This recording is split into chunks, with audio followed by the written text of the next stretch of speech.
1. Reunion. Dawn was one speck lost in the midst of a dust cloud, and yet Arla felt the pull of it as Scout left the gate. "I am broadcasting the agreed call sign," the ship reported as her nose swung away from the local star and she accelerated inwards.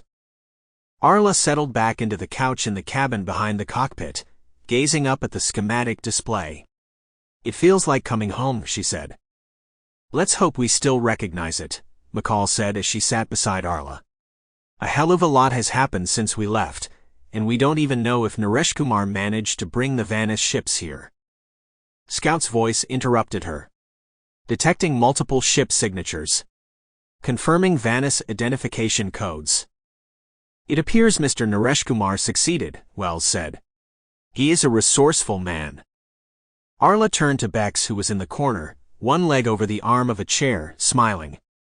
"You look pleased at the prospect of a reunion, Christina." "Don't know what you're talking about," Bex snapped, her face resuming its stony beauty. "It's just good to see that the fleet survived." "Sure. Though I expect they'll be returning to the Vanis system, now that the immediate threat is over. Will you be going with them?" Bex shrugged. "Haven't decided yet.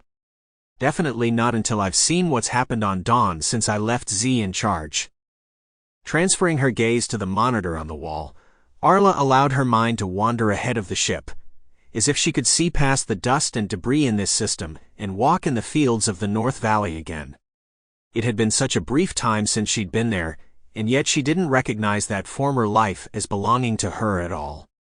She'd been a farmer's daughter who became captain. She wondered what her status would be now. Would Z hand back his authority over the crew? What had he done with the power Bex had, for better or worse, given him? Was Dawn still viable? The more she thought about it, the more apocalyptic her imaginings became. She longed to simply sit in the grass beside the lake she'd known since childhood and enjoy the sunshine. But she believed that a barrier now separated her from the people she grew up with, and that the gulf between them was probably too great to bridge. "Receiving Dawn's transponder," Scout announced. Nareshkumar was waiting for them as Scout touched down. Their first indication that Dawn was still functioning had been his answer to their hail, and he'd directed them to the huge chamber in the heart of the asteroid that housed the interplanetary vessels. They'd floated along the tunnel that connected Scout to the first airlock, and he had guided them through.